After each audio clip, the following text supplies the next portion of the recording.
Alrighty YouTube, another one of Kip's Clips. So today I'm going to dive a wee bit into the very much repeated story about Albert Pike, the Grandmaster Freemasonry. I'll break down his title and stuff in a wee second, and the apparent writings and prediction he made of 3 world wars. Jesus, where the hell's that coming through? Oh Jesus, right, there we go. Thought I'd managed to shut that down, but anyway. All good in the hood now. So I break a wee bit down about Albert Pike, and then the story about the world wars. Whether there's any link to what Albert Pike, the 3 world wars story that was published in 1925. It was published in a book in 1925. The rumour has it that Albert Pike received a vision from his mentor in 1871. So there's a good 30, 40, 50, 55 years gap between this appearing in a book, and I'll go into where it appeared, how it get dripped into common mythology. I think you will be surprised to find that it comes from the same place that the modern myth of the Illuminati comes into it. And please don't switch off. I hope people know what I'm talking about when I'm saying the common myth of the Illuminati. There isn't a secret group out there called the Illuminati running about asking Rihanna to put Illuminati princess in the back of her videos and stuff. That's just marketing, my friends, playing people with a fiddle. Doctoring certainly much survives the freedom of the secret societies to come up with whatever plan they want at the time still survives. So the Illuminati still exist in everything but name, like a lot of these groups. But anyway, so that Albert Pike being related to the story of the 3 world wars getting written down. Now, there's no taking away between what was written in 1925 and what's going on today. I mean, that's not what I'm focusing on here. I'm focusing on the common belief that it came from Albert Pike. I mean, if it came from Albert Pike, man, it must hold a lot of weight. For me, just initially scratching beneath the surface, not the surface, I don't think it came from Albert Pike. I think it was later on in the 1925 time period. His name was used in connection with this story for another agenda, but I'll go there in a wee second. Right, so let me see, where's the best place to start? Best place to start? In the chat room. Let me dip into the chat. See what's going on in there. Let me just bring it up. So hi to everybody in the chat from the get-go. There's Jesus, it's busy, man. Hi everybody. There's Michael in. How you doing? There's JS, Tony B. How you doing, Tony? There's Del Boy in. How you doing, Del Boy? Bo Radley. How you doing? GS, Lorraine Keegan. How you doing, Lorraine? Polly in as well.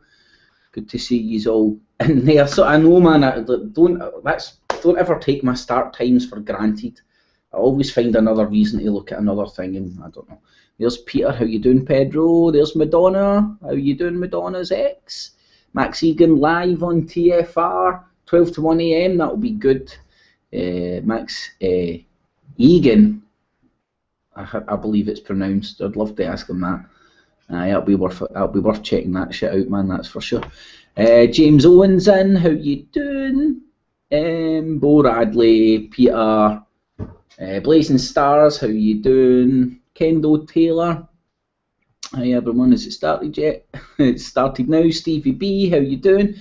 Mason County News, how you doing? Hell Wars, nice to see you in again, man. What's he saying? Albert Pike agenda is real and has been extended on the Knights Templars 2083 manifesto by Andre Berwick, aka Andres Breivik. Well, what I'm going to make, stay tuned and stick in whatever you want. Well, the initial scratching beneath the surface that I've done is whatever was said in 1925 and published in 1925 appears to be very bang on the button, but there's no really any tangible evidence linking Albert Pike to this. Now, whether Albert Pike is linked to the story that came out in 1925, I don't know. There's not evidence there to support or disprove it. But when you find out where the story came from in 1925 and look at the people where the story came from, you'll see there could be another agenda. And I know it's probably at the end of this you'll have more questions than answers, but ultimately it's a good place to start, I think.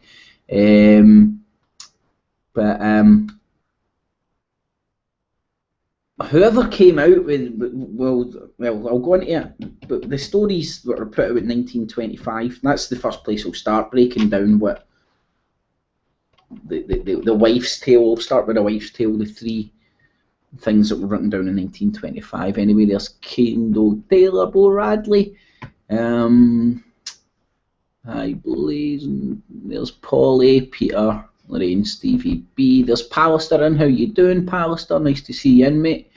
Mr. Robert Sink, how you doing? Crazy Echo, mate. All right, that was me keeping the. That was me not killing the audio earlier on. Croc. Then there we go. Kip Myron C. Fagan, the Illuminati and the CFR is a vid on YouTube and contains part of the transcript from the letter he wrote to Mazzini. Well, I'll need to check that out. I'd be interested, mate, does it come from... Because this letter, by all accounts, nobody's ever seen it. Everything that's on record about it is hearsay. It's just this guy says it existed, and then he said that. I mean, the rumour goes that it was on display in the British Museum. There's not ever any record or anybody. I mean, it's all hearsay coming from a bishop in Chile, who, at the height of the Masonic movement throughout Europe and whatnot, the rest of the world, was he was an anti-Masonic, like a lot of people. He was anti-Masonic at the time. But anyway, we'll go into that in a wee second. So hi to everybody in the chat.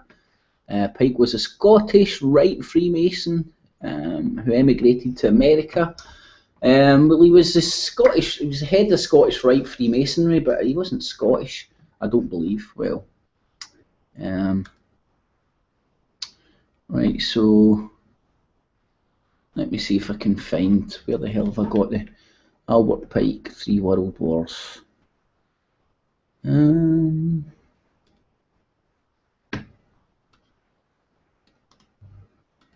Let's talk about his letter.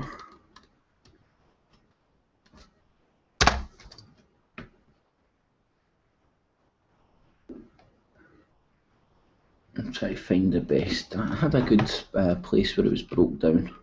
Here we go, right, so so Albert Pike received a vision.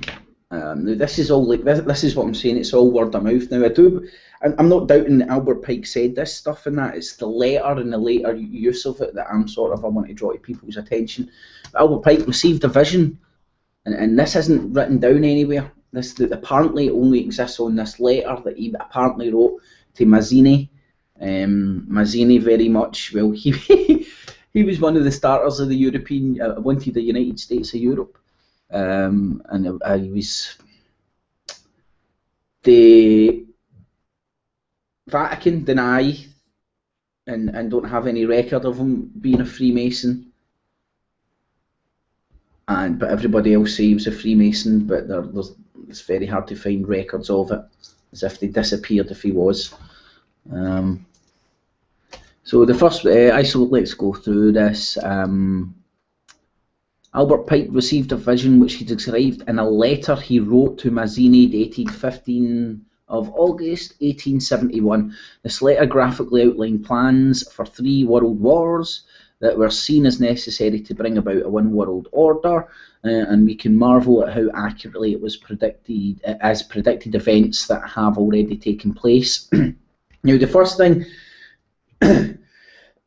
Albert Pike apparently had this vision and wrote this letter in 1871.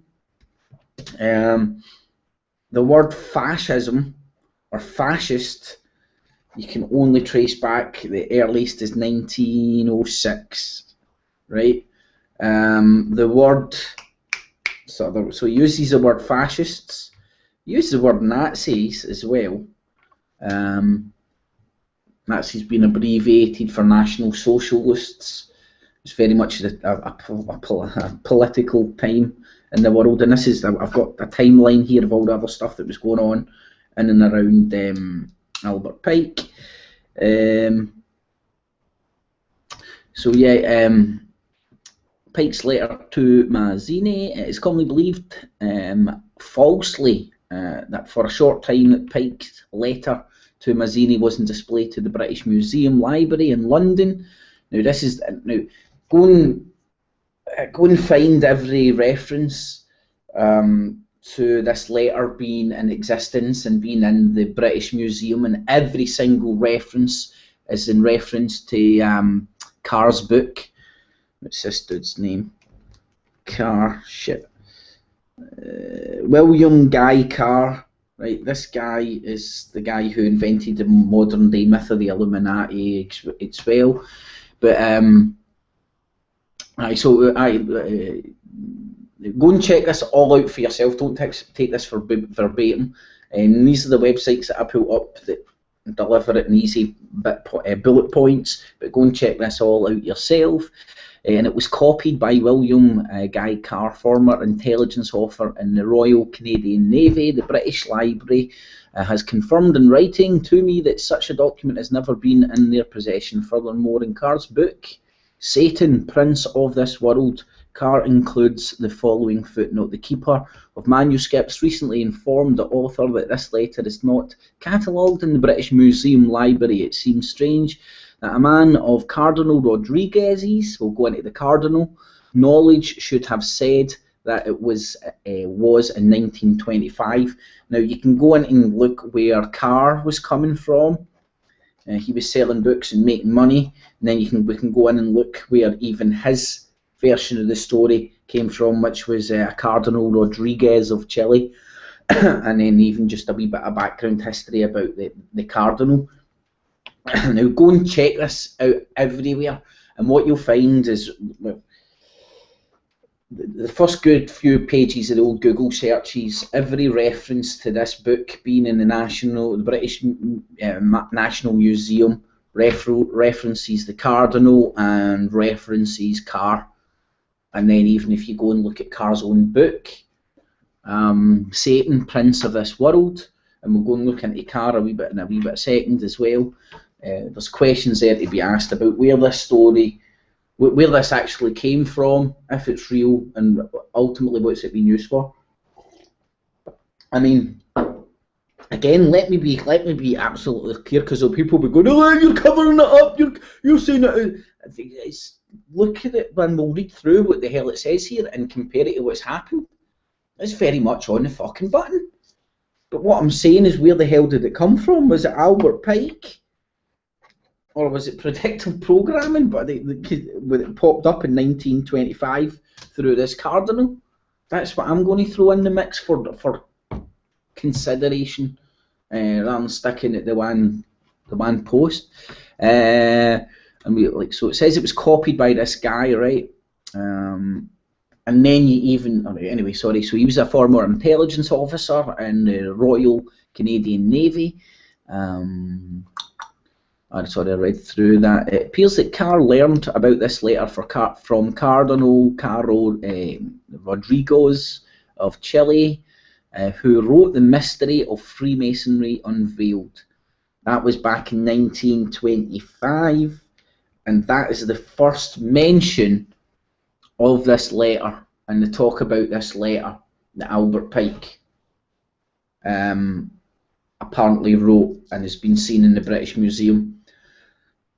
Then this guy Carr has bounced up and parroted what he's wrote, what he's read in a book from Chile.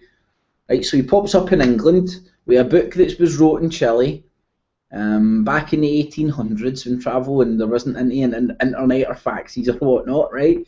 And he's regurgitated a story out of a book that he was told a cardinal wrote. Oh man, it's the man of God. He's going to lie. And then it's became fact. So it's been parodied. That's what I can see from this. So and again, I'm saying that's when the story of 3 World Wars first appears to be on the record as such in print, and it appears to be in this book from the Cardinal, and it's in this book, Mystery of Freemasonry Unveiled, that he talks about the letter from Albert Pike.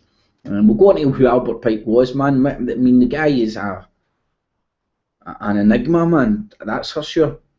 The only Confederate general, I think he was a general, going into that later, to have a statue on federal property.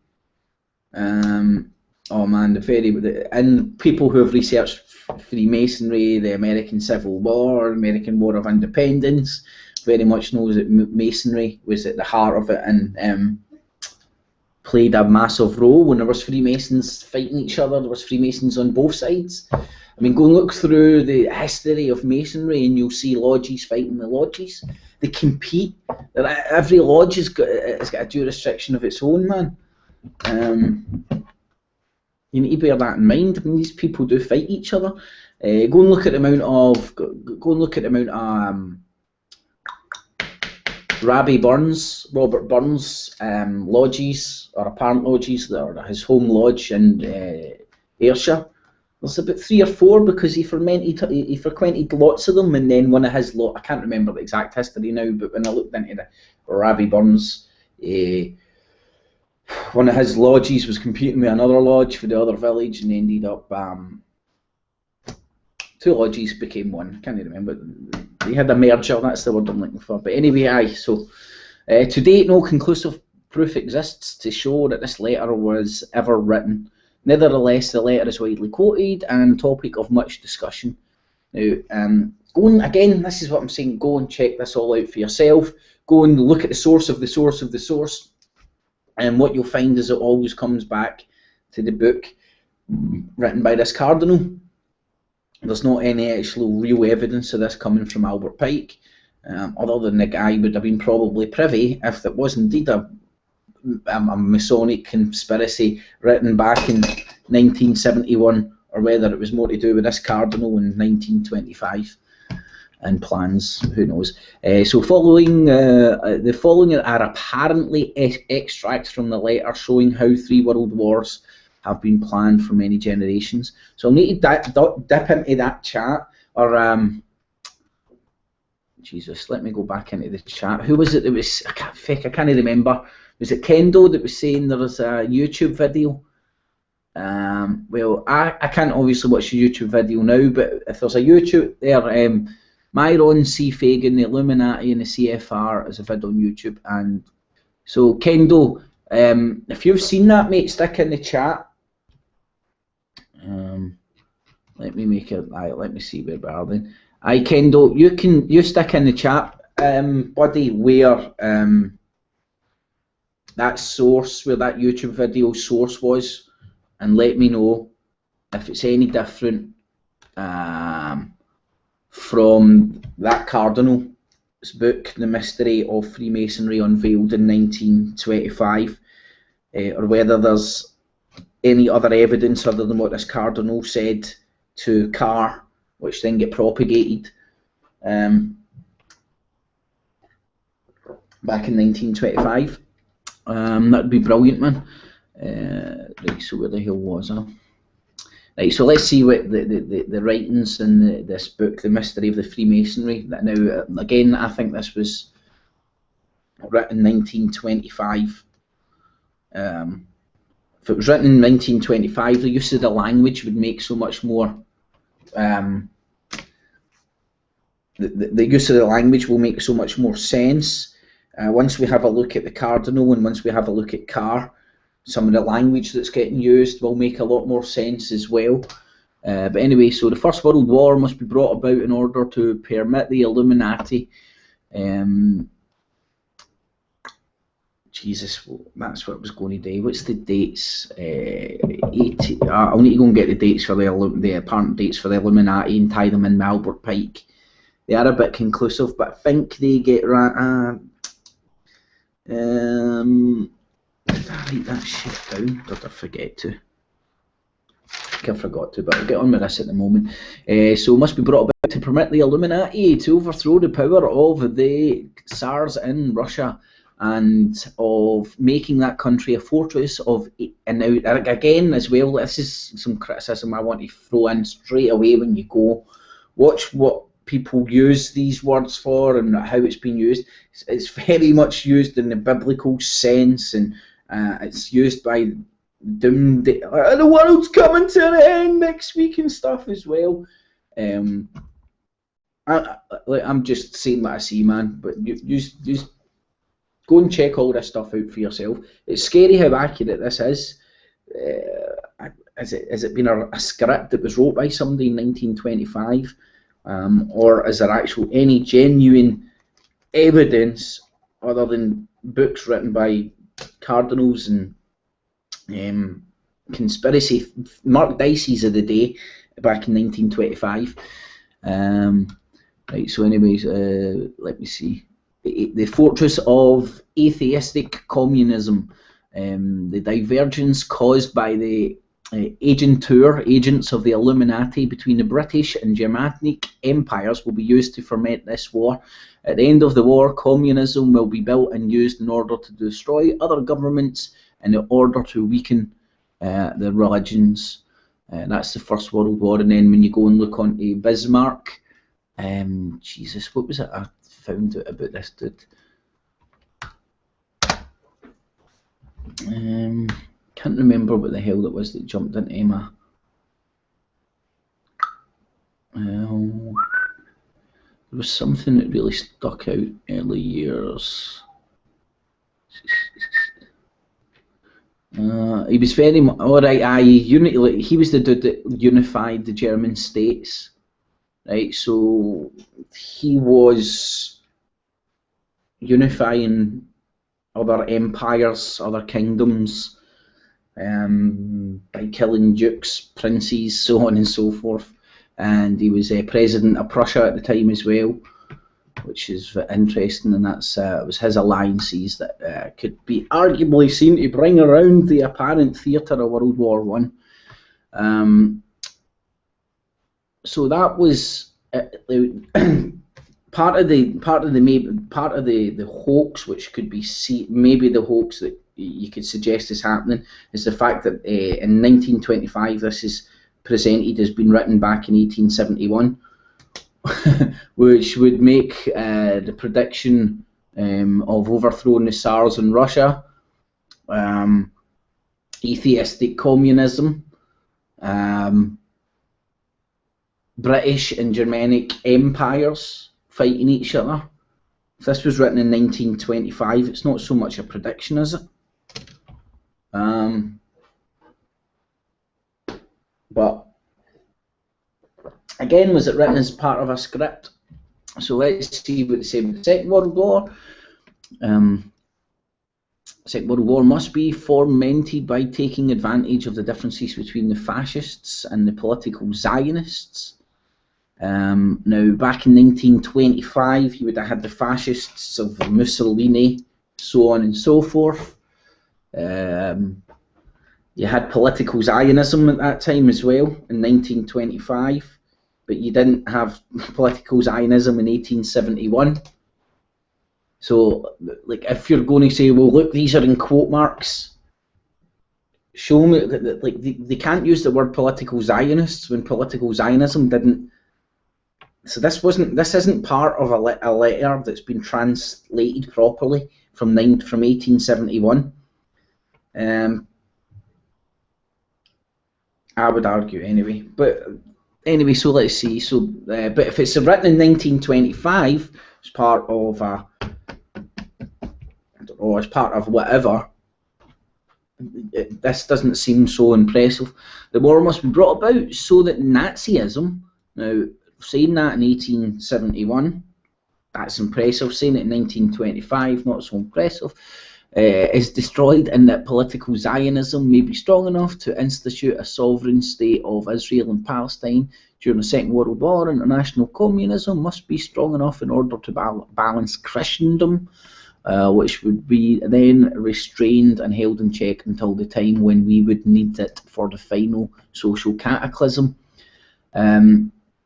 So here, again, could you argue, is this kind of like when you see those preachers in America standing up and telling you, donate to me, donate to me, donate to me, the world's going to end next week, it's the apocalypse.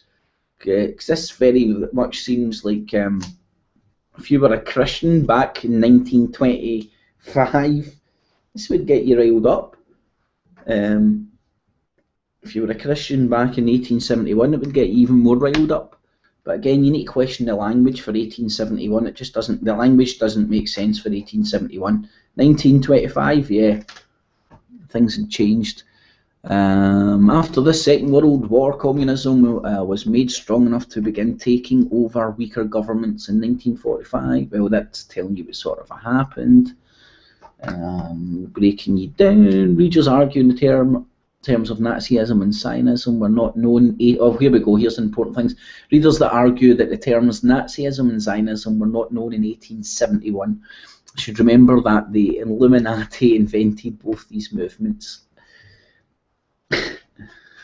I believe the Illuminati was invented to fucking, I don't know, the Illuminati was invented,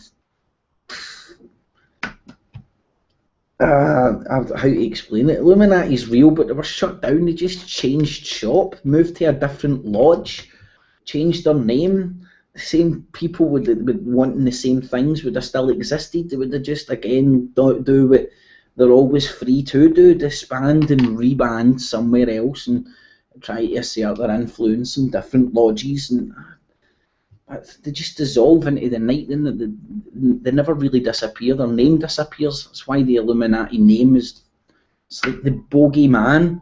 The Illuminati is a real entity I don't believe exists, but that's just my personal opinions. So yeah, remember the Illuminati invented both these movements. So that means that even because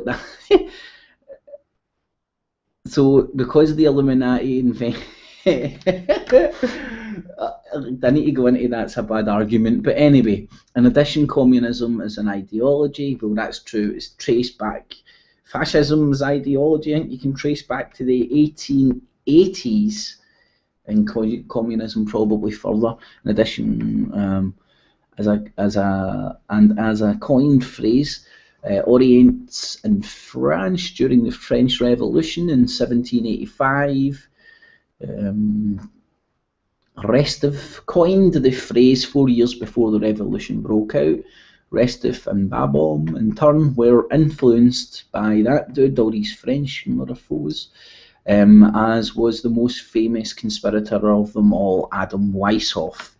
Now, I read this from 3worldwars.com, and what I found really disappointing was there was a YouTube video that I found that you go and read this, and this is Dr. J.R. Church. Right?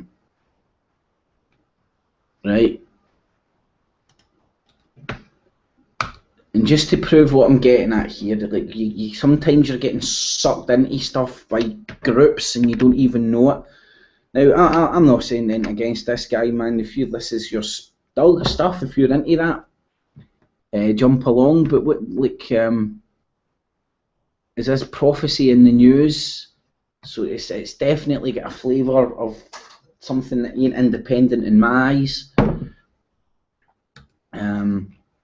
When you listen to this, and feel free to go and do this, what you will see is 3 World Wars, and this is one of the most popular in the way of hits. I actually seen it somewhere mentioned, and it was getting criticised, by the way. But it's one of the most popular, one of the most recent popular sites with these sort of apparent facts. Word for word, what's getting said here turns up here by a preacher, Dr. J.R. Church. So just, I don't know, make it out what you will. When I'm looking into this stuff, this is the kind of things I like to look at. Bloodline of the Antichrist. So this guy who's happy to tell you Albert, and then when you go and look at Albert Pike, and we will go and look at Albert Pike, you'll see that this guy was a high up ranking Freemason. He was into all sorts of shit, man. But again, why is this preacher propagating an apparent story of a Freemason about 3 World Wars? So I looked at Bismarck, showed you about that guy having biblical context and stuff, and I'm not joking, see everything that's written here, word for word, verbatim, that guy reads out in that YouTube video. So 3worldwars.com, I don't know much about them. They're either just a copy and paste, they just copy and paste this stuff from our source, which I don't know, and it's so happened to be one of the highest ranking pages, or they're reading from the same script as biblical folk, people that are trying to tell you prophecy, rather than trying to tell you what's going on. That big difference, I think. So they're talking about Adam Weishaupt there. The reason I remembered that is because that's the bit and the most famous conspirator of them all, as Adam Weishaupt, and that guy in that YouTube video says that. So anyway, and then the Third World War. Now this is the one that maybe people that are into maybe people who see scripture as scripts, and people who are trying to tell you prophecy are trying to bring around this shit. They're trying to bring around these events by propagate them. I don't know. That's just what I can see, man. And so the Third World War must be fomented by taking advantage of the differences caused by the agents of the Illuminati between the political Zionists and leaders of the Islamic world. Now, if this is true and people believe that, the Zionists are killing. It's like this is the perfect idea for the Vatican, right? Okay, we'll let the Muslim world come in and kill all the Jews in Israel, let them annihilate each other, and then the Vatican, the Catholic Church can walk in and claim Israel and rebuild it, and get the third temple built without anybody batting an eyelid. Oh, look how good the church are, they're rebuilding the land after all the death and destruction in it. So the people that are the people that are propagating this third Albert Pike linked to this 3 World War stuff, the real people that are trying to bring this around, would be the people that only benefit from bringing around the destruction of the political Zionists and the Islamic world, whatever way you want to dress that up. Would there be moral at the head of the snake? Is it the Vatican? I don't know. Is this all bullshit that's been fed to the masses to bring around what the people in prophecy are propagating? Between the political Zionists and the leader of the Islamic world, the war must be conducted in such a way that Islam and political Zionism, the state of Israel, mutually destroy each other. Meanwhile, the other nations, once more divided on this issue, will be constrained to fight to the point of complete physical, moral, spiritual and economical exhaustion. Happy days. We shall unleash the nihilists and the atheists, and we shall provoke a formidable social cataclysm which in all its horror will show clearly to the nations the effect of absolute atheism, origin and savagery of the most bloody turmoil. Then everywhere the citizens obliged to defend themselves against the world minority of revolutionaries. Listen to that. Is this what they're trying to bring around, and they're actually just teasing you into it? That's what I think. Will exterminate those destroyers of civilizations and multitude disillusioned with Christianity, whose despairing spirits will form that movement, be without compass or direction, anxious for an ideal, but without knowing where to render its adoration, will receive the true light through the universal manifestation of the pure doctrine of Lucifer. Right, so again, this is what you hear, and look, man, people that worship. How can you say this without offending anybody? It's very hard.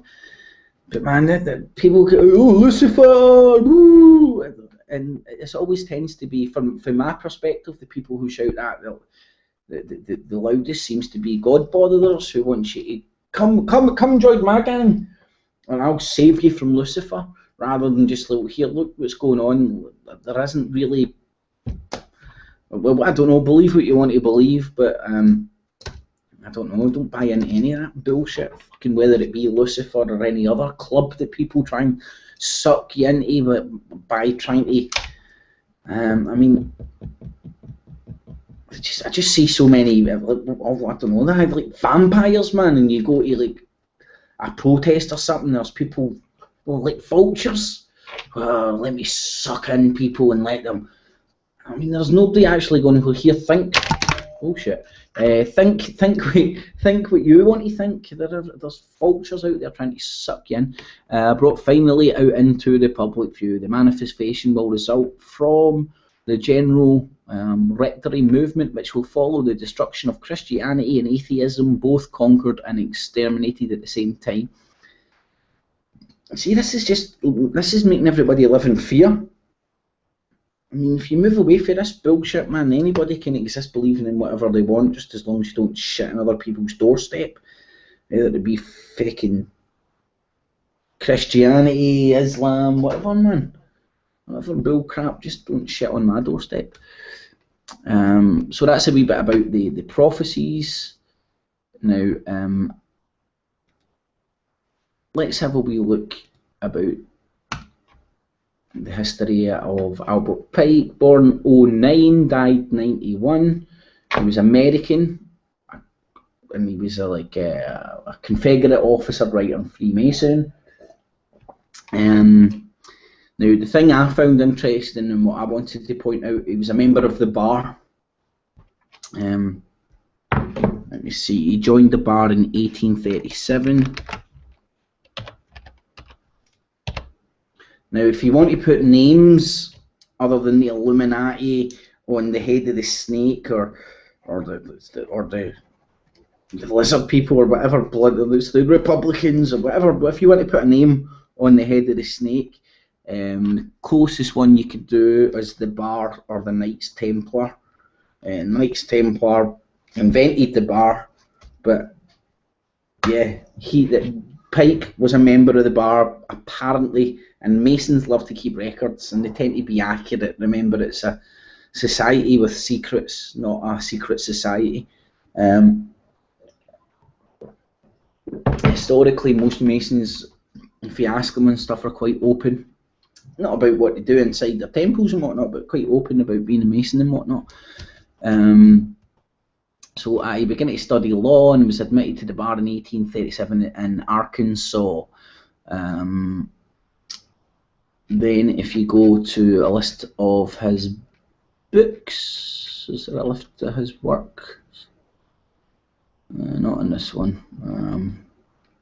But yeah, a lot of the books that he wrote was about law and stuff, which I found very interesting. So not only was he a poet, not only according to the book of 1925, and I'll go into that, because that's where I believe the Pike story begins. But he wrote a lot of books on law and stuff, and the most interesting one was Morals and Dogma, which, according to Pike himself, was the closest you could get of an explanation of Masonics goings-on without revealing the Masonic teachings. I've got a PDF version of it there. I'm going to try and dip into it and stuff. 500 and odd pages, and 32 chapters. Yeah, a chapter for each degree in Freemasonry, Scottish Rite Freemasonry. But so he was a journalist and a lawyer. He bought a newspaper. So he was a propaganda writer before he was anything else. Then, after owning a newspaper, he then became a reporter for the Arkansas Supreme Court. Then he joined the bar. This is what I wanted to say. Yeah, he joined the bar in 1837. That was the same year the Depression started in America. It was called the Panic of 1837. It's just to give you an idea of the goings-on in and around the world at the time. It was the same year that Queen Victoria was crowned Queen in the UK at the age of 18. He joined the bar after, just to give you an idea of what was going on across the pond. You had the Battle of Waterloo in 1815. The Battle of Waterloo was when Wellington beat Napoleon, and that's when the Rothschilds apparently took over the London Stock Exchange with a manipulation there. So, like roughly about 15 plus years before, you had Albert Pike, who apparently, so he's a very interesting guy, man, but I just don't see any evidence of him writing this letter, other than this cardinal coming out with this story back in the day, and it's quite obvious that he would have other reasons and rhyming reasons to come out with this. But anyway, so at the time of Albert Pike's lifetime, you just had the Rothschilds taking over the London Stock Exchange. Drawing parallels of today, you had the Crimea War going on in 1854, so that was in the same lifetime as Pike. Over here in the UK, you had the Football Association being formed, the FA. One of the first mass mind controls was formed in a Freemason Hall in London. That was in 1863. Now, here's where it gets interesting. You had, obviously, the American Civil War kicked off in 1861. Pike joined the bar in 1837. Let me find, where's the dates for his... he joined 1940, so he joined the bar in 37. 3 years later, he's then on the books as joining the Independent Order of Odd Fellows, Scottish Rite Freemasonry, and then it's on record as him being the Sovereign Grand Master of the Scottish Rite South Jurisdiction in 1859. Being obviously head of the South Jurisdiction, he was the highest ranking Freemason in the Confederate Army, hence him being the only Confederate that's got a statue on federal ground. He was also now Freemasons will dispute this, but a lot of other people will say this. A lot of evidence points to him being head of the KKK. I mean, not only do you need to just go and look at the funny outfits, the symbols of the KKK, to relate them to not only Freemasonry but the Knights Templar and all this Knights Templar and Freemasonry and everything that comes in between. You have like the Freemasons not even denying that Albert Pike was obviously the Sovereign Grand Commander of the Scottish Rite South Jurisdiction. He wrote Morals and Dogma in 1871.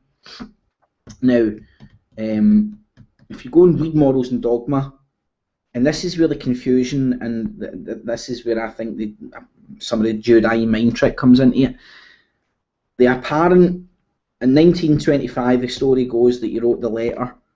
Where where was it 1971? Sorry, 1871 as well, and that was the same year that he wrote Morals and Dogma. But nothing in Morals and Dogma mentions anything about fascism, 3 world wars, so on and so forth.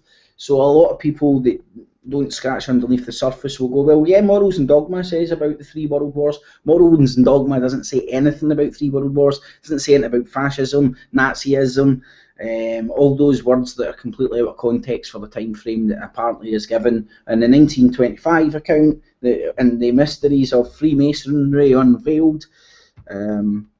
So anyway, yeah, it was Lincoln was elected in 1861. The US Civil War kicked off in 1861. That's when he, let me see, and in 1861, Albert Pike, you need to understand the strength of him at the time. He was like, he ran a newspaper, and a newspaper was like the TV station of the day. It was the propaganda outfit of the day. That's well, he ultimately moved away from that to join the bar, so on and so forth. But you could argue that his influence within whatever papers and he's, because later on in 1861, when the Civil War kicked off, where's my notes? 1861. He wrote a pamphlet. State or province, state or province, bond or free, and he was very much on the side of the Confederates during the war. A lot of people, and I've not even scratched the surface on this, but a lot of people say there's more to the apparent civil war than meets the eye. It wasn't just about, hey, you guys want to have slaves and stuff like that. There was far more going on at the time, but I've not went into that here. So what more about Albert Pike have we got? He wrote Morals and Dogma in 1871. He was in the KKK.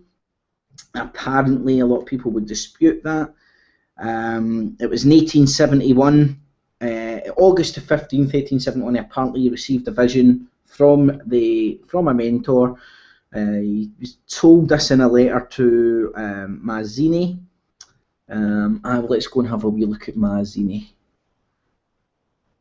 So, yeah, well, let's have a wee look at a few of the things I've got up, man. Instead of me just rambling on. I'm looking over my notes there, so I know what I'm... Right, I know where I roughly am. Albert Pike Memorial Temple. That's this is the Encyclopedia of Arkansas. What else have we got? Yeah, that's the Encyclopedia of Arkansas. So if it's just some of the sources to sort of say, if you go to even the sort of a civil records and stuff, Masons and stuff, love to keep records. It's all there. So there's a good few places to go to. Let me see what else I've got up. US History Timeline. That was something I was going through earlier on, just to see what was going on in and around in America in the broader spectrum during Albert Pike's lifetime. Gives you a far better idea. There's Lincoln getting elected, so on and so forth. Gives you a far better idea of the political landscape. Always a good idea what to do. Always a good idea to do that when you're looking into a particular person. Go and see what was going on nationwide, worldwide, so on and so forth during his lifetime. No, nothing. This was a party that Albert Pike joined. He did. Apparently, Albert Pike was very anti-racist, and he joined a lot of these groups, and then he joined a lot of these groups and parties when they wouldn't stand up for his anti-Catholicism. That's what it was. Albert Pike was very... Now, this is a very important thing, right? Albert Pike was very, very much... And go and look at what was happening. Go and look what was happening in the UK with the Orange Order and stuff at the same time frame. There's something to compare. Albert Pike was very much anti-Vatican, anti-Catholicism. It's a very important thing to remember when we go and look at the Cardinal Rodriguez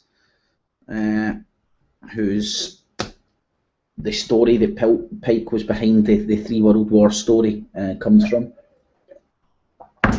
So that was on one of the parties Pike was part of. This was an interesting thing. Well, I was looking at this when I was talking about the dates of fascism and stuff. One thing I wanted to show you here was here's the common emblem for fascism. Mussolini used it. Fascism, Mussolini. Well, let me see if we can find Mussolini. Well, there's Mussolini here.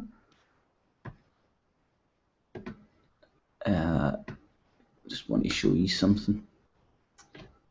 He was the Prime Minister from 1922 until his ousting in 1943. The National Fascist Party, by the absolute definition of fascism, and Mussolini himself was caught as saying is fascism should have been called corporatism.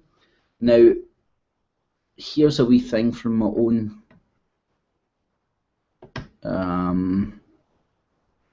city. Number 9 George Square.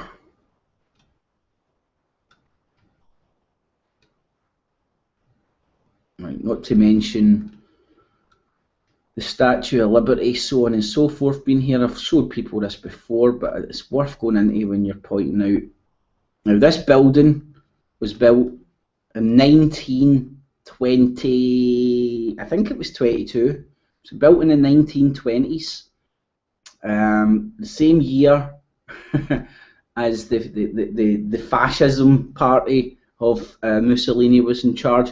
It was built by not Glasgow Council. It never used to be that Orwellian. In Glasgow, it used to be called the Glasgow Corporation. This was built by the Glasgow Corporation, and there you can see the symbol of fascism, the fasci. Now, where else do you get this picture? You get the bundles of fasci underneath Washington. That's the best picture there. You can clearly see the fasci, the bundles of sticks put together, representing the Roman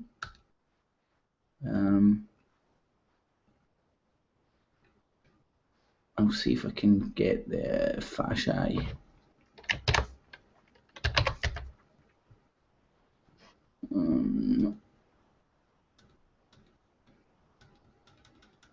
I'll be able to find that some later, but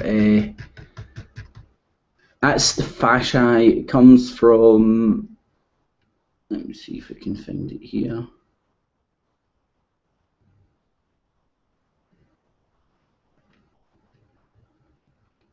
Well, it'll be down in the history. It's not the history of fascism, it's the history of the symbol.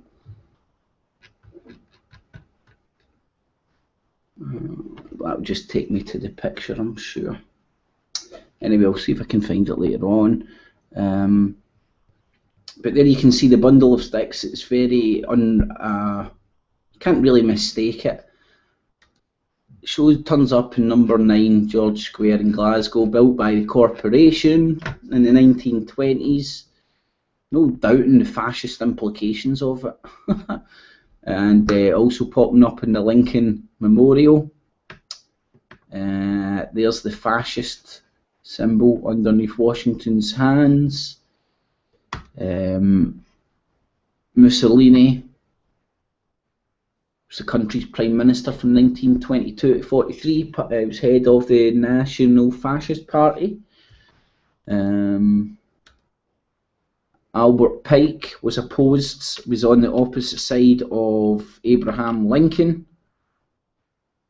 Albert Pike's on record as being anti-Catholic, so on and so forth. So draw your own conclusions from that. So the symbol of fascism turning up in my own city even. Just want to go through all the wee bits and bobs I've got here. Then, in fact, what I can do is dive into the chat, see if I can find anything in context. He was a criminal kip. Who's that, Robert? Mr. Robert Sink? Albert Pike, Mussolini, all of them I would surmise must have been abused then. Native American Party sounds like the gangbang. It's in New York. Good evening, Polly. Fasci is the French word for angry. Rezak, hey Polly, he's all doing, Del Boy, Mr. Robert Sink. Bit of a southern gentleman, old Pike. I don't say that, man. He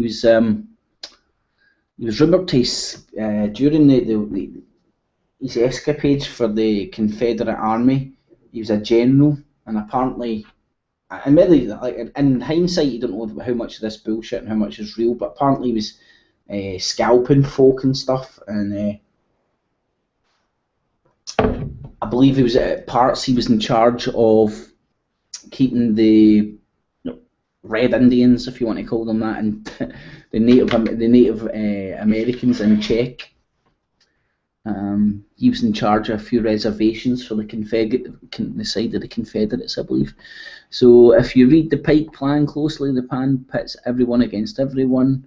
Then their kind take over. So technically, Albert Pike was just an asshole. Well, by all accounts, Albert Pike looks like he was an asshole, man. But it doesn't look like he was the genuine source for that letter. What I'll do after I read through these messages is I'll go straight to that cardinal, and we can see who this cardinal apparently is, and that's where everything I can find that the myth, the story that this comes from Albert Pike all starts in 1925 with this cardinal and with this guy Carr. What's his name? William Guy Carr. Let me quickly, I've got him here. William, there's Manzini. This was the guy Pike was meant to. This was the guy Pike was meant to have wrote the letter to, Manzini. Now, he was the guy again. I was talking earlier on about World War I starting with, it could be said by Bismarck, Otto von Bismarck, whatever his name was, his alliances, and on his CV he was the man that brought about the unification of a lot of Germany and the region of Germany, and he was King of Prussia at the time, so he unified a large area. Sound familiar? Now, this is the guy who apparently Albert Pike is rumoured to have wrote the letter to, Giuseppe Mazzini. The beating heart of Italy was an Italian politician, journalist and activist for the unification of Italy. So again, a theme, all these people's names popping up all seem to be part of the overall plan of unifying larger areas of land. His effort helped bring about the independent and unified Italy in place of the several separate states, many dominated by foreign powers that exist until the 19th century. Also helped define the modern European movement for popular democracy in a republican state. Now, while I remember this, now we're seeing all the shit kicking off in Ukraine right now. We've seen the possible kicking off of Crimea. Well, earlier on, what the hell? Yeah, this is what I found interesting. The Crimea War, where Russia lost to an alliance of France, Britain, and the Turks, Ottoman Empire, and Sardinia. And I was like, what the hell's that? Now, obviously, heard about Sardinia or whatever, the island off the coast of Italy. But sometimes it blows you away, the history of some of the European nations and whatnot, because it's so complicated. But the thing I found, this is the initial Italian flag. This is where this is the predecessor state of today's Italy. This was one of the initial houses, kingdoms, jurisdiction. Well, kingdoms, this was the Kingdom of Sardinia, then went on to be the predecessor of today's Italy. If you go and look at the flag, The final flag used by the kingdom under the Perfect Fusion, 1848-1861. The Italian flag with what's in front of it, the Knights Templar's cross. There's even more. Let me see what that is. And there's the Knights Templars flag shown up on one of their previous ones as well. There's the crown. There's the Tree of Life shown up. Flag. Right, so I just wanted to show that about Italy. And there's the initial, there's the Kingdom of Sardinia at the time. That's where Turin is, that section up there of Italy. That's where Turin is nowadays. Just wanted to draw that because I found it was funny that back when all this was going on with Albert Pike, we had the Crimea War. But anyway, I digress. So here's, this is Manzini. So he was very much a unifier of his time, a globalist, let's say, wanting more land for less people. Simple, more land for less people. Let's see if we can. So exile in London. He was apparently a very Masonic person at his time, kicked out. On April the 30th. Yeah, so he was a political pawn of his day. He was there's his tomb.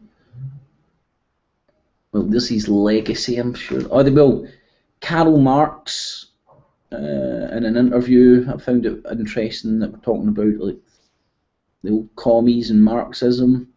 Even though Karl Marx has got nothing to do with communism, by the way, but people don't even know that. Karl Marx, in an interview by R. Landor from 1871, said that Mazzini's ideas represented nothing better than an old idea of a middle-class republic. Marx believed, especially after the revolutions of 1848, that Mazzini's point of view had become reactionary and at the potentialate had nothing to do with it. In another interview, Marx described Mazzini as that everlasting old ass. Mazzini in turn described Marx as a descriptive spirit whose heart was filled with hatred rather than love of mankind, and declared that despite the communist which Marx preaches, he is the absolute ruler of his party. Admittedly, he does everything himself, but he is also the only one to give orders, and he tolerates no opposition. So yeah, there's the early bullcrap going on. So this is the man that apparently, and apart from on the surface of it, and in 1925 again, being named as the recipient of this letter, there's no really any evidence of him ever having the letter or how it turned up in the British Museum, other than this dude. Now, William Guy Carr is the more recent guy that was initially rumoured to have seen the letter, and then just said that he was told about the letter by this cardinal. So William James Guy Carr was an English-born Canadian naval officer and an author. Through his accounts of wartime naval experiences, found a general audience. He's best remembered today as a conspiracy theorist, the most influential source in creating the American Illuminati demonology. Now, go and check that out. Through this guy's books and his conspiracy theorists, he resurrected the myth of the name. He resurrected the name Illuminati. Just something to think about. Was he the Mark Daiz of his day? According to the American folklorists, Bill Ellis, Carr was also the author of famous books on English submarine war, as well as a popular lecturer. In the 1950s, he was a leader of the anti-communist National Federation of Christian Laymen of Toronto. So again, there you have religious links as well as anti-communist links. Not that communism's good, just that he's got an agenda. He's not just coming up with the Illuminati, it's the Masons or whatever, for no rhyme or reason. He's got an agenda.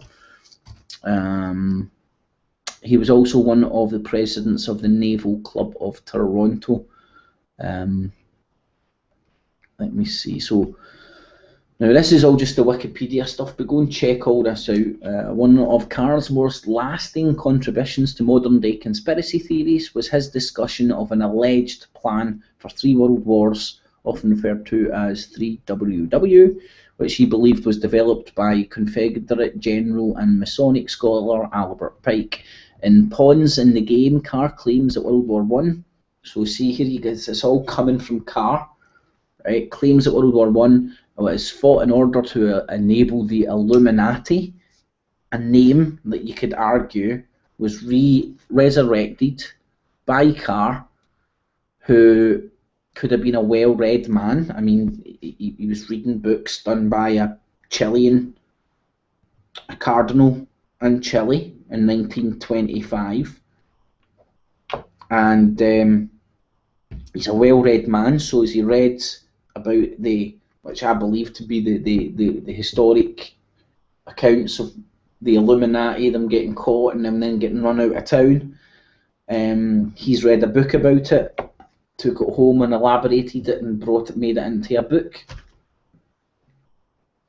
And then what's this? 100 years, less than 100 years later, you've got Mark Daiz writing Illuminati books and profiting off it. I know the people that are really in the secret societies running around and screwing us and stuff are pissing themselves laughing that you've got people walking around with anti-Illuminati t-shirts and shit. I'm against capitalism, buy my made in China anti-Illuminati t-shirt. In Pawns in the Game, Carr claims that World War I is fought in order to enable the Illuminati to overthrow the powers of the Tsars and Russia. Moving on to the future, Carr claimed, I just want to try and, confusing has arisen as the precise source of Carr's 3 World War scenario, and go and check this shit out yourself. Don't just, I mean, I couldn't find any evidence of this existing pre-Carr and pre-his book, 1925. As is the case with many of his claims, Carr does not provide a source for that scenario, but mentions a letter written by Pike and addressed to Italian revolutionary. Again, is this just him using his knowledge and then elaborating bullshit around it? Mazzini, which outlined a plan for unleashing nihilists and atheists after World War III, has ended. The confusion increased when Michael Haupt launched his website on the 3 World Wars.com. That would be not the Encyclopedia of Alaska, but that would be this website here. Let me see, where the hell was it now? Which mistakenly assumed that Carr also attributed the World War III scenario to the Pike letter. In fact, the authenticity of this letter is disputed. Carr states that he learned about the letter from an anti-Mason cardinal, this dude, of Santiago, Chile, author of The Mystery of Freemasonry Unveiled. There we have The Mysteries of Freemasonry Unveiled, Hawthorne, California, Christian Book Club of America.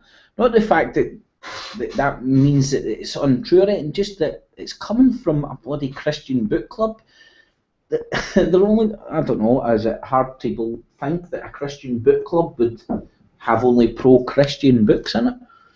However, Carr's later book, Satan, Prince of This World, written in 1959, right? 1959, after Aleister Crowley's teachings, or just breaking through into the mainstream, includes the following footnote. The keeper of manuscripts recently informed the author that this letter is not catalogued in the British Museum Library.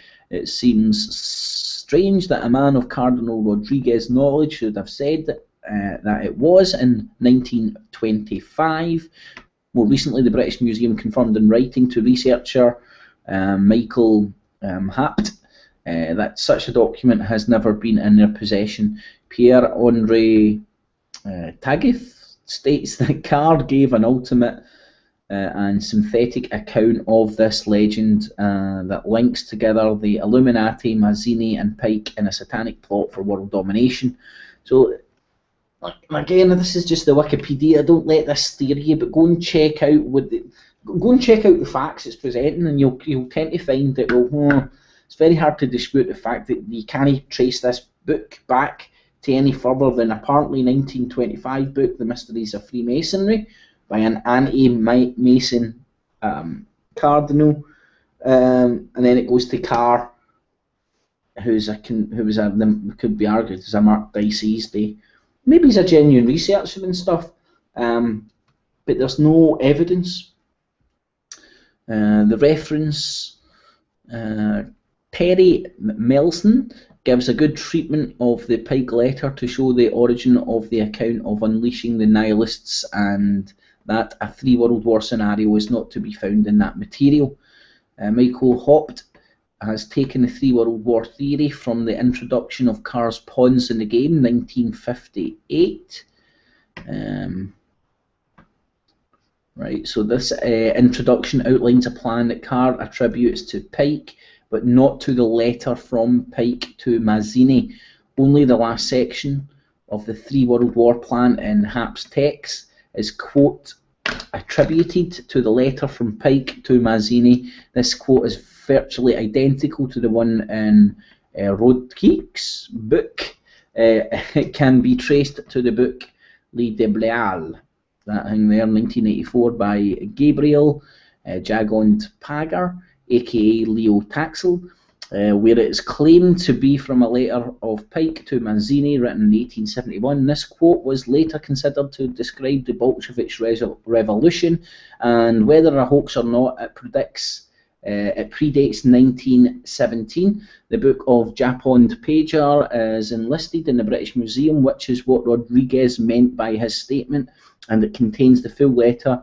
Be it a hoax or not, the plan attributed to Pike is also described in part in Les Pals Them by Margotti, and it seems to describe the same plan as in Jagpond-Pagar's book, so possible that in the case the famous hoaxer Leo Taxel actually refers to some existing letter, but Margotti may be another pseudo name of Jacob Pager.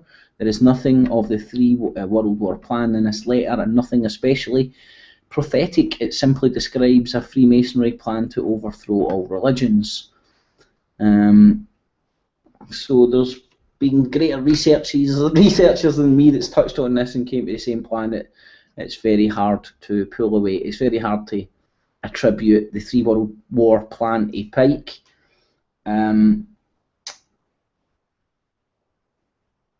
The furthest you could attribute to would be the, let me have a wee shifty of this dude. This is Jose Mari Carrero Rodriguez. He was a Roman Catholic bishop. His early life, and then was his bishop appointed vicar in 1911. As a bishop, Carlo was strongly opposed to the influence of Freemasonry in modern society and wrote several anti-Masonic pamphlets, one of the best known being The Mystery of Freemasonry Unveiled. Let's have a wee shifty at that. Right, well, there's nothing there just now, but anyways, so whatever way you look at it, the first website, when you click in Albert Pike 3 World Wars, if you go and try and scratch beneath the surface, Albert Pike, high-ranking Freemason, yeah, very much so. If there was a Masonic conspiracy going about back then, would they have probably been part of it? Well, the Masonic conspiracy that stands out to me that he was very much part of was the Civil War going on in America. I mean, he's a general. He must have been standing and watching people die around him, and because of him being a Freemason, untouchable. And then he gets a statue put up in federal ground after it. Happy days. But let me see, was there anything else I wanted to bring up? H.G. Wells, History of Britain. Showed you the fascist symbols in George Square, the Lincoln Memorial. Yeah, that's more or less about it. So if you try and scratch beneath the surface of a lot of these, well, I don't know, scratch beneath the surface of a lot of the stories out there, you'll find there's obviously, I don't know, it's just very easy to elaborate a lot of bullshit. So Albert Pike, very much a high-ranking Freemason, probably involved in a lot of stuff. Part of a plan to unify America during the Civil War, maybe, but by the looks of it, there's very little evidence that exists that has anything to do with the story of the three world wars coming out. The language that exists in all the writings doesn't fit into anything that would have been around in 1871. The further you try and trace back the source of the source of the source of the source of the source, it's only in about 1925 when that Chile Cardinal Rodriguez wrote the Mystery of Freemasonry Unveiled pamphlet that suggested the existence of this letter. That's the only time you can sort of really leading it back to Albert Pike. Albert Pike had a statue made of him on federal land because, not for anything he'd done during the war, he was on the losing side, but because he was a high-ranking Freemason. So I take that into consideration. It wasn't a secret that he was a high-ranking Freemason. I mean, he was the Grand Bloody Master.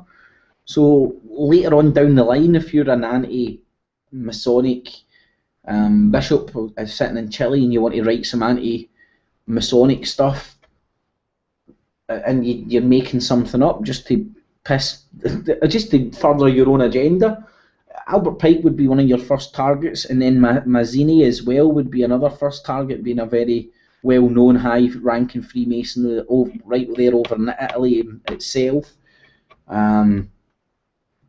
So he'd have very much a big agenda to write bullshit about.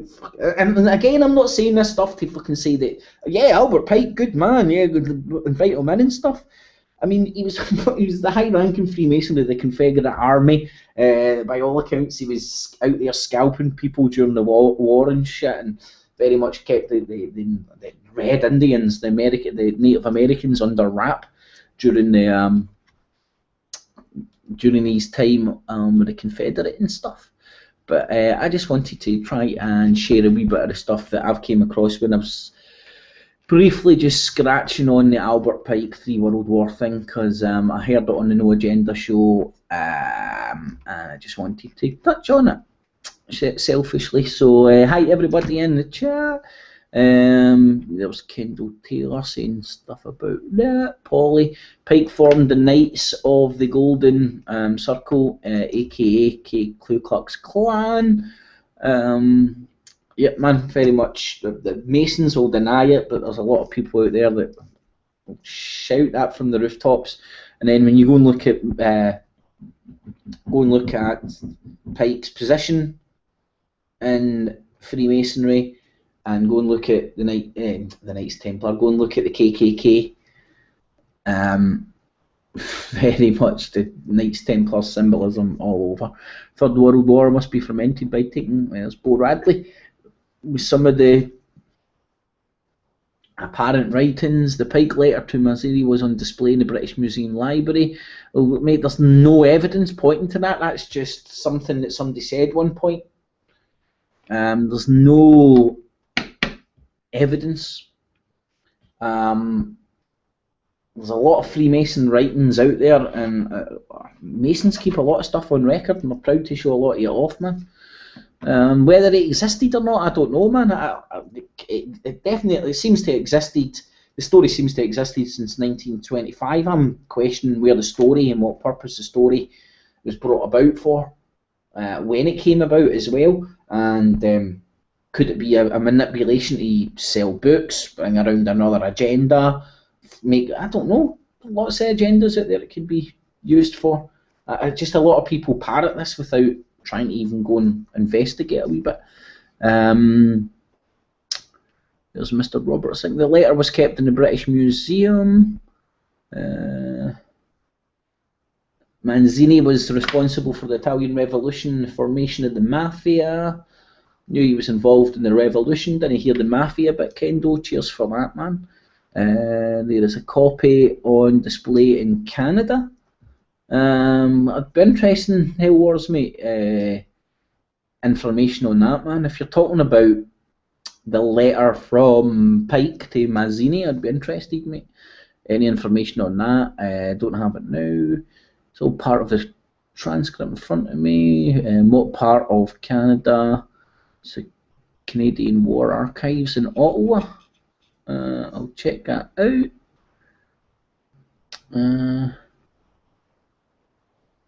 We shall unleash the nihilists and atheists, Kendo.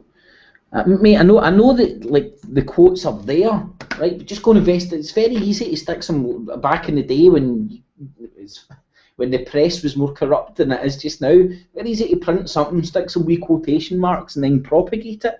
It's about actually trying to investigate and see whether it was actually said, when it was meant to have said it, and who would have said it, and look at the language. That language doesn't make any sense, and in 1871, the coincidence the same year that he wrote Morals and Dogma, he had a vision. Very here, Prince Charles said, I have a vision, Jimmy Savile, but it doesn't make it true. Oh, good. There's Robert and Peter having a chat. Devious Social Architects. Bo Radley. Oh, he's at Albert Pike, 3 World Wars. Try this, Albert Pike's World War I and the First Secret of Fatima, how the 3 children of Fatima halted Freemasonry's abomination of desolation in 1917, stopping World War I. I think I'll check that myself. Proofs of Conspiracy by John Robinson, Index 1779. That sounds interesting, Polly. Cheers for that. To be honest with all this talk, I'm actually glad I'm atheist. Jeff Rowe. Well, Jeff, just to upset you, but I really do believe this. I believe atheism is a religion as well, man. And but believe whatever you want. I don't have a problem. I see when I hear somebody saying I'm an atheist, they're more religious about their beliefs than people who claim to have a religion. Or anyway, just to touch on the religious aspect, society saying the Albert Pike myth is just an attempt to convince people that the Masons have access to magic, but they don't. I don't think Albert Pike the man is a myth, but the Albert Pike relation to this plan for 3 world wars definitely seems to be a load of bullshit. Look at the amount of people that have made money. Oh, but I've read this book by Mark Daiz. It tells me this. How much money has he made by telling people this bullshit? He's hardly going to turn around and go, well, they're here actually. But he's always got his dating book to fall back on, so you can always teach people how to date. Another reference is Sworn Statement of Avery Allen, New York City Archives, 1850s. The statement is infamous of being the first use of the word communism. Interesting, mate. Cheers for that. 1850s. Interesting, man. I'll definitely need to be checking that out. Religion is a manipulation, but spirituality within the heart, body, mind, and spirit is the true religion. Spot on, mate. That doesn't sound bad to me whatsoever. I kind of tolerate everything but violence, and surely when you hear people rock up and go, yeah, I want to worship Satan or Lucifer and kill people and screw people over, well, any normal person's back will go up about that. But if people rock up and say, here, peace, love and harmony, just let me stand over here and do what I want to do, you can stand over there and do what you want to do, let people get on, mate. It's only when people start shitting on other people's doorsteps is when I believe the problem comes in. So well said, mate. I believe that. Spirituality within the heart, body, mind and spirit is the true religion. No arguments from me with that, man. Kind of like the MJ12 documents. Kip JFK was going to expose it, remember? He was going to make. He kept, if you go and listen to the words he's talking about a worldwide global conspiracy. He was talking about the real. He ended up with a bullet in his head, so I believe he was talking about the real fucking people. No, not the Masons or and Mason. And like when I say that, it's because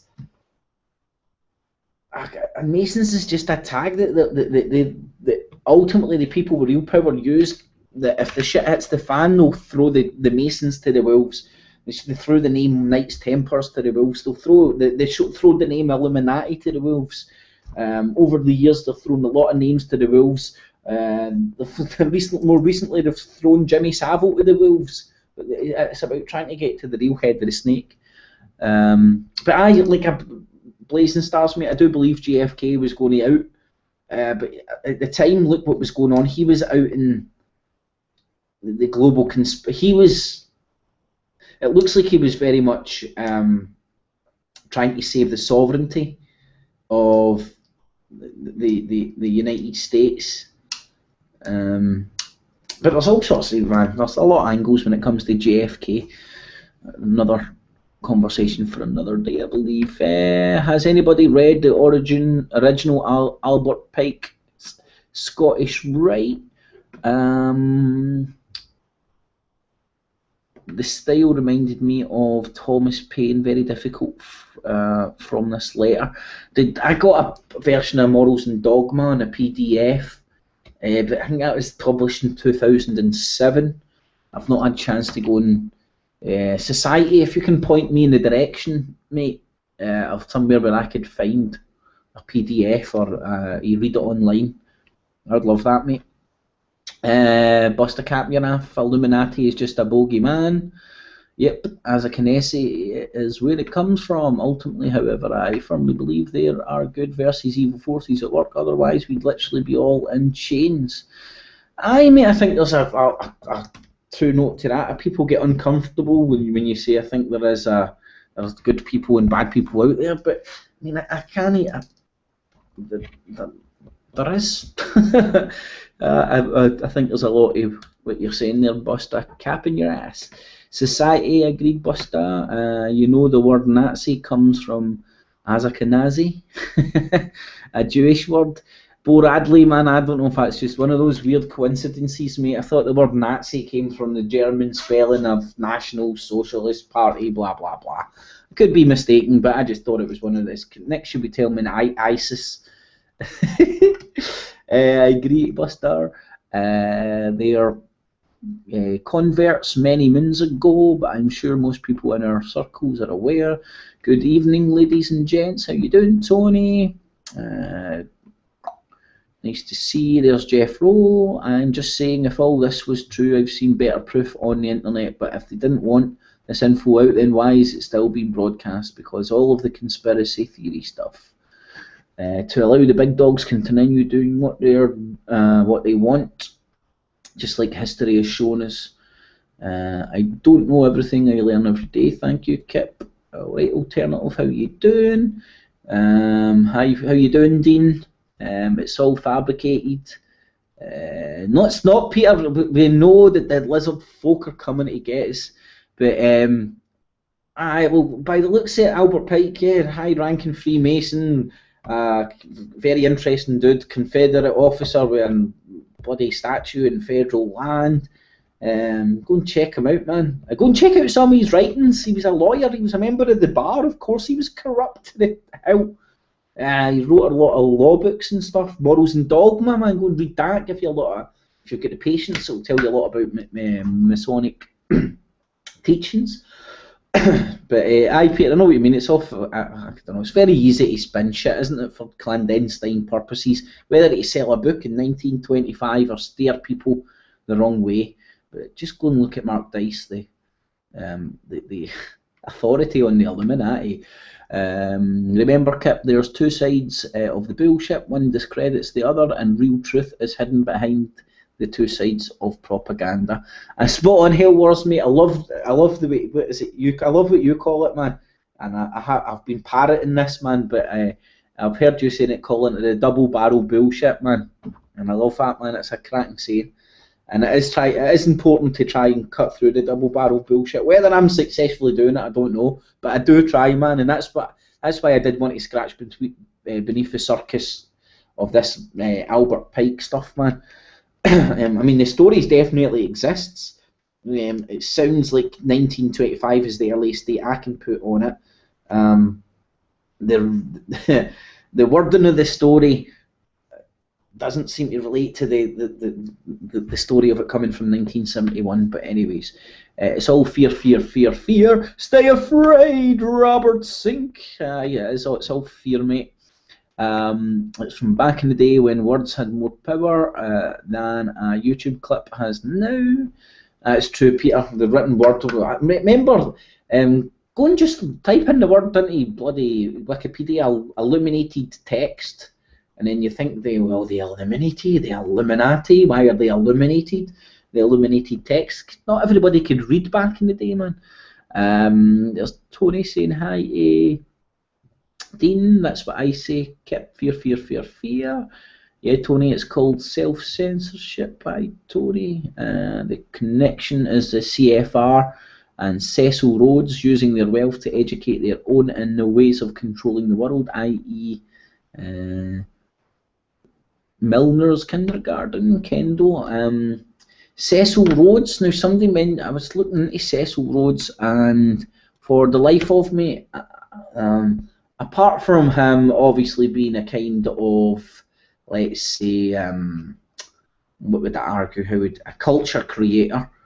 He's the one that was selected for whatever reason to put out a lot of the stuff, I believe, that was put down there to persuade a lot of people to gravitate towards that. But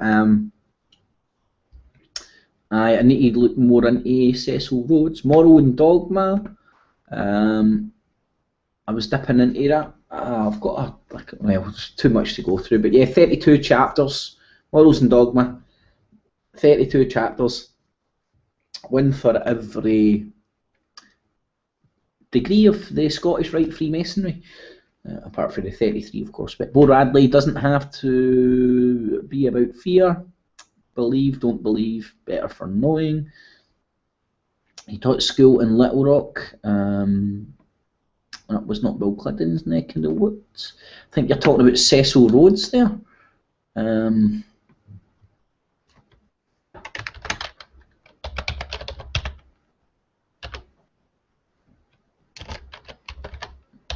No, must can't be talking about Cecil Rhodes. Sorry, Tony took that out of context. I only got up to chapter 8 of Pike's books. Really boring and repetitive. I know what you mean, Society. I tried to read it myself, and it was like, and you don't really take anything away from it that you can't take away from a more to the point writer. Where's the bar? Washington DC. Well, there is a bar in Washington DC, mate, but they. Oh, you'll like this, Hell Wars. I don't think I've ever can remember showing you this. London Bar.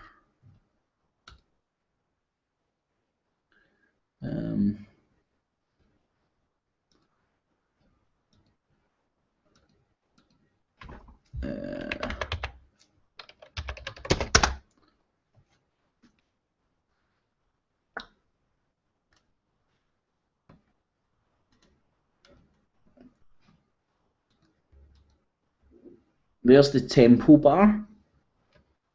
Now, what is the Temple? Well, the Temple is the headquarters of the Knights Templar down in the City of Corruption, London. And Temple Bar, what's the bar? Why the hell is it called the bar? Now, a lot of people, when they think the bar, they think of the Law Societies, and that is correct. But where did the etymology of the word originally come from? Well, the bar was originally the bar that the men that had the bigger horse, a bigger sword, and more men, the ones that dominated other men would start and go, if you cross this barrier, you need to pay the piper. This represents the bar where the Queen needs to knock on, the Queen needs to ask for permission, and then you've got Dragon on top of the London Bar. But the bar stands for barrier. A barrier was somewhere where you had to pay the piper for crossing. It still exists, just not in the old-fashioned sense of a bar, literally across a road where you had to pay the piper. Go and look back in the history of the Temple Bar, London Bar. The Inns of Court. This is the Law Society, also known as the Bar. It's not coincidence, it's known as the Bar.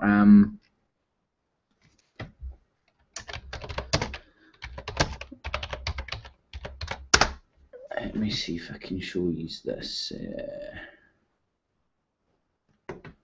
And it's just, if you just go and look at the bloody City of London, it's all here for you, man.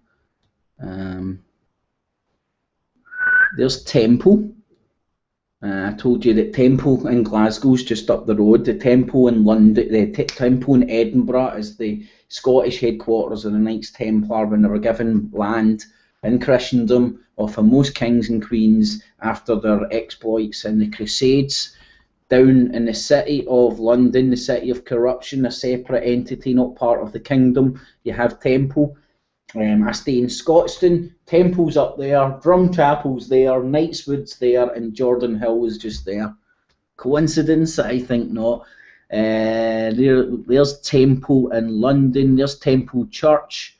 Oh, that was head of the Knights Templar in London until they get ran out of town.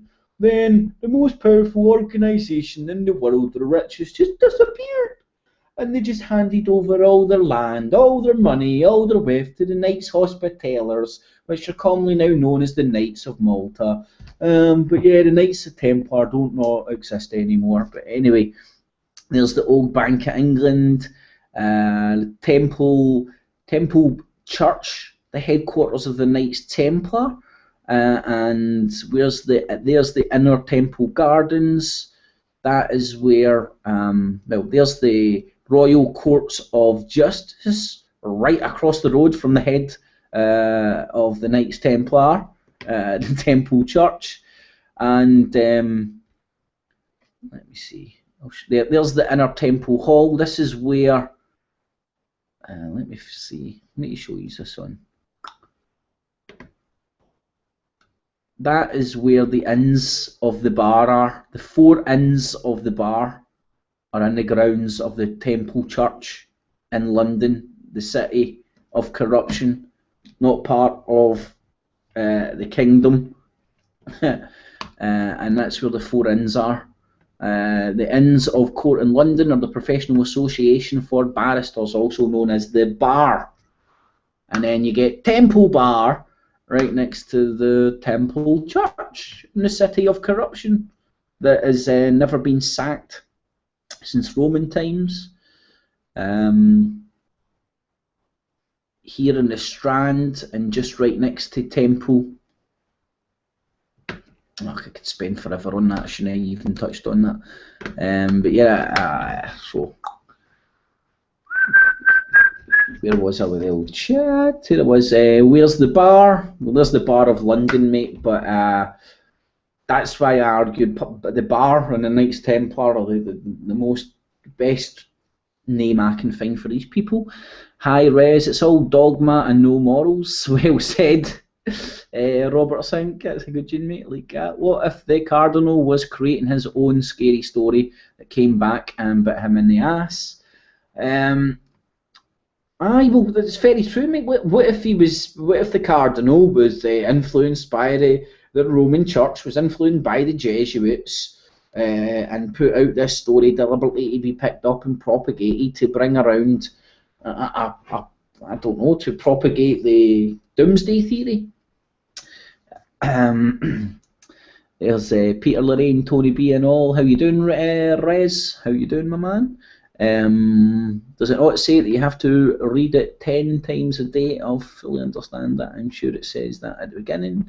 I got that book very dark. Clinton was lectured by Carol Quigley in political history. Quigley, Anglo-American establishment author. Hi, Peter. How you doing? Kendo, Lorraine. Del Boy, how you doing, Del Boy? Everybody saying hello, Polly. How you doing? Didn't that Albert Pike talk about the Nazis in 1871? Well, that's kind of the point we're making, Del, did he? Some people will say that he did. Other people will say it's, unless he was sort of a... I mean, you need to take... I don't know. Could he speak German? I mean, there's like... I mean, I don't know. There's Hell Wars. If you read the Pike Plan, the closer the plan pits everyone against it. I've read that. Jesus, must be getting way behind. Let me see. Well, I think I was miles off. Nice present. Breverick is in. Lots of fan mail, I bet. The Knights Templar Andres Breivik 2083 manifesto also uses Anders in the message. Oh mate, I need to check into his manifesto. That's one thing I've always wanted to do and I've never even touched on it. Breivik's manifesto. Dice is turned, let me see, back up. So you're all a number in their stock exchange bullshit. Spot on, man. Russia needs a controlled revolution. Mazzini, unified Italy, putting an end to centuries of anarchy, self-ruling cities. Always the church and state together. Dice, another asshole. You got it, Specs. Try this one. Google Books, The Conspiracy That Will Not Die by Sir Roger Graves. Said the cannibal. Isn't it funny how all of us from different parts of the world need a revolution? Where are you in Pirrie Pratt? I'm from just over the West End, mate. Before, close to Knightswood, close to Temple, close to Jordan Hill. Coincidence? The translation was underneath Bally Society. Dice has turned checking off the satanic symbols while watching music videos into a fashion. He's the New World Order fashion reporter. It's not a few countries. We're all wanting revolution. Canada. Mate, I think we're going to have it. I think it's important to just concentrate on what's going to be there afterwards. Look what happened, the French Revolution, the American Revolution, and what you could argue is the societies of the world are getting moved towards just now. The institutions are coming down, and then it's just important to, I don't know, have courage in your convictions to get the kind of institutions you want in place afterwards. Huxley, how you doing, Huxley? Nice to see you there, mate. I think I was miles behind in the old chat. It crashed. Polly, thanks, Dean. How you doing, Polly? Kendo, I do not believe the cardinal stuff is holding weight, Kip. Every alien source statement goes back to 1850s. Our Grave explains that Pike was only a messenger for the Rothschilds. Need to definitely check into that, Kendo. Interesting stuff, man. Even Graves says that Pike devised the plan, but the plan needed financing. The Knights Templar, Andres Breivik. So I got down to there. Hey, Paul, Pete, Lorraine, how you doing, Huxley? I definitely, Kendall, I'm going to have to check into that stuff, mate. Something that's I've not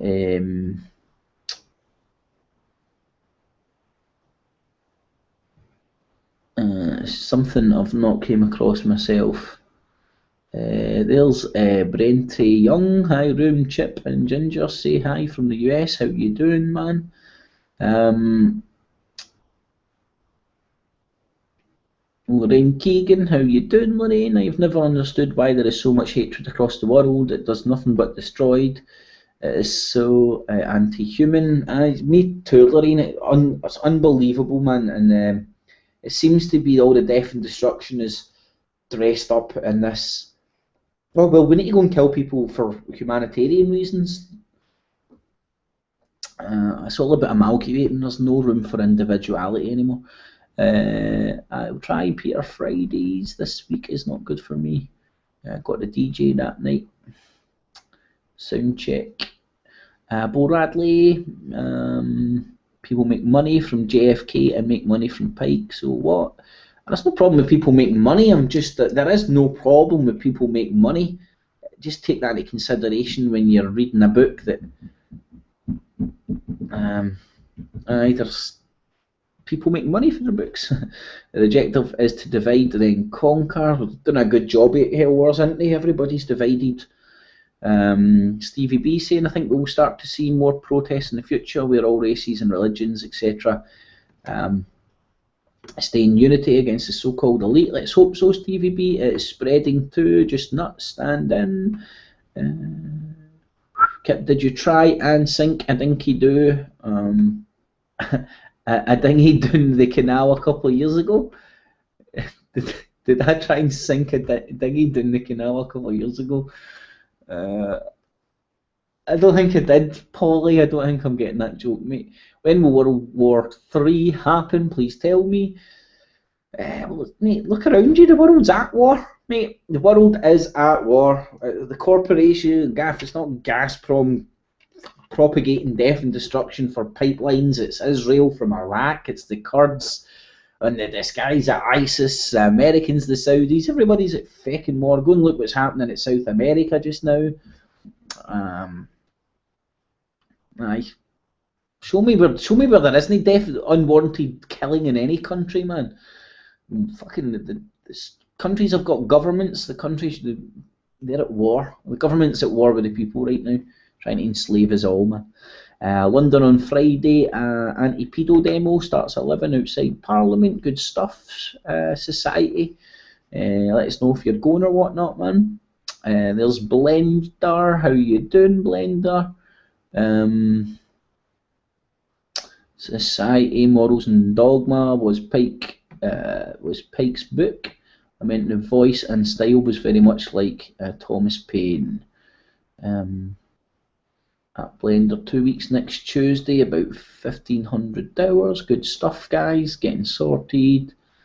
Android sucks, just my observation. There's some guys exchanging details and going to protest and stuff. That's spot on, man. Like to see that. Bar is the Queen's Council. You get bars in every country in the world. The first bar is the Inns of Court of London, which is made of 4 inns, which was the first legal association, which was created around the time when the Magna Carta was getting put in place, and the enslavement of humanity through legislation and things written down in bits of paper was getting put into place, and it's all here in Temple, in the city of London, next to Temple Church, the Inner Temple, the Honourable Society of the Inner Temple. There's Temple Church there, right across. That's the how. I'm not just speculating. That is the fucking headquarters. That is the original bank, right? This wasn't somewhere where the Knights Templars just worshipped and stuff. This was their original treasury. This was their original bank. In the city of London, the city of corruption. Then you've got, like, and I know these are most restaurants and stuff in the name, but the names tend to reflect on times gone by. Right outside is Fleet Street. What the fuck is Fleet Street? Fleet Street is the modern day propaganda. I mean press. Right, there's Fleet Street. Right outside door. Right outside. Right next to the Temple Church in the city of corruption. Across the road for that. All within a fucking, you can piss from the doorstep of Temple Church, the home of the Knights Templars, and this corporation of the City of London, to the start of the Central Bank of London. Jesus. Hold on, man, I've got hundreds of stuff about this. I don't know if I should go into it all. Be here for another hour, man. But go and look at the map of this part. Temple, London, Temple Church, the Bar of London. When the Queen wants to come into the City of London, she needs to pass the Temple Bar. I'm probably going to muck this up and probably won't be able to find it, but if I can get this to work, maybe I will be able to find it quickly. Who knows? Jesus, I've got a bit mucked up. But this is somewhere where that big dragon thing, the Temple Bar I was showing you, this is in and around where that is. Now, over time, it's changed, but it originally used to be... Now, think of all these Masonic monuments you'll get everywhere. You always get an arch. You've got the one in France, you've got one in Moscow, you've got arches all over the world. You've got one in London, which I can't find right now. But you have, yeah, there it's there. In fact, there you go, Temple Bar in 1878. It's a big arch, right? And because it was originally an arch, it used to be guarded and it passed through this arch, and it still exists today. When the Queen wants to do business in the City of London, she has to tap on the door next to the bar, right next to Temple Bar, and ask the Lord Mayor's permission to come in, and then get the Lord Mayor to tap the Lord Mayor's sword on either side of the Queen, so the Lord Mayor can show that the Lord Mayor is not going to chop off the head of the Queen, and it means the Lord Mayor means no harm. I've went into all this with the history of the Knights Templars, City of Corruption and stuff, but aye, that's the bar, and then the house, that's where the Temple Bar is. Jesus, how is it you do this again? Yeah, let's see if I can... I'll probably tell you a fucking restaurant or something like all these...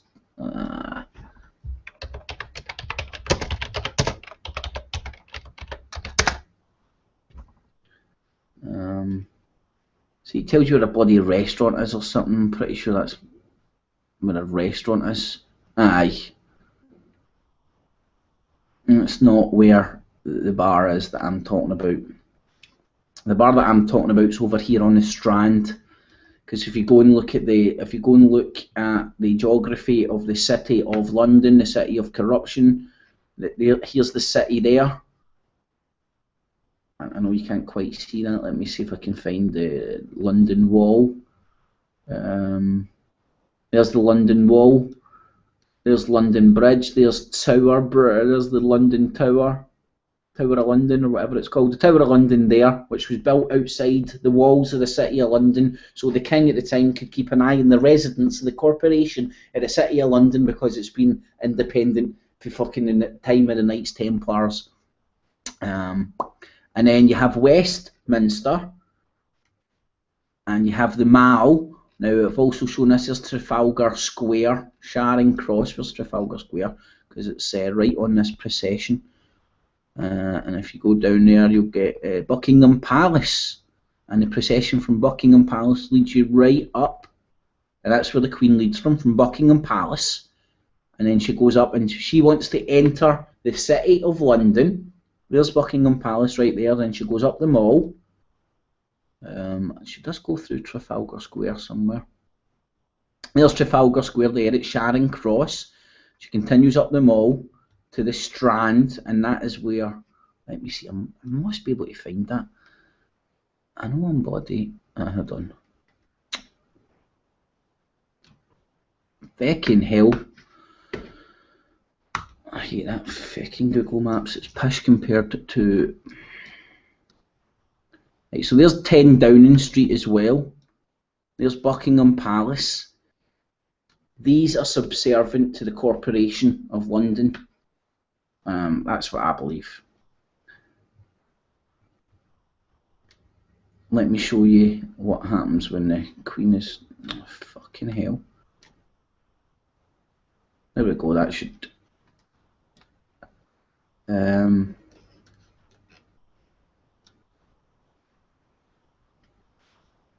I just want to see if I can show you this big feckin' dragon thing, the bar. I know it's around here somewhere, I just can't bloody find it.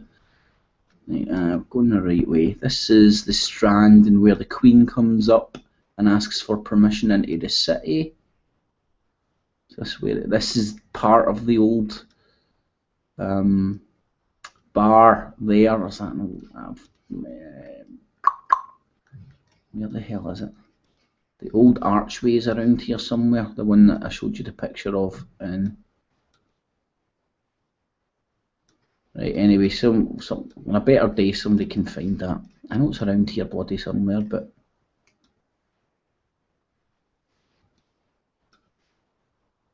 can't bloody find it right now. But anyway, there's the Temple Bar. 4 inns create the Bar of London, of England and Wales, the first law society in the world. It's right outside the Knights Templars headquarters. So yeah, who cares, Huxley? Don't let them eat cake. Right, so thanks to everybody in the chat. That's been 2 hours, man. That's been I think I've tried to touch on as much as I can. Hopefully a lot of people just ask more questions. Bar is the Queen's Counsel. I thought it was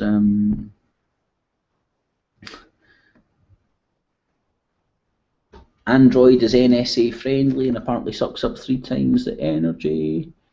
What do you think about UK Parliament spying on UK people? No really great shot there. Russia is now taking the lead. Damn it, Blender, got to just that. I could go on all day about it, but I got to run in a minute. The mega expensive internet surveillance grid that the UK government is assembling austerity. It said Huxley, easy smoke dogs, internet wise. Need to end the Act of 1871. That's why Congress sold out we the people here in the US. So yep, thanks to everybody in the chat. Huxley, Blender, Society, Lorraine, Peter, Spec B, Society 666, Truth Seeker. Anyone seen this rumour about Bush Senior dying last Friday? Is that a rumour or just wishful thinking? But I've not heard anything about it yet, mate. So yeah, thanks to everybody getting involved in the chat.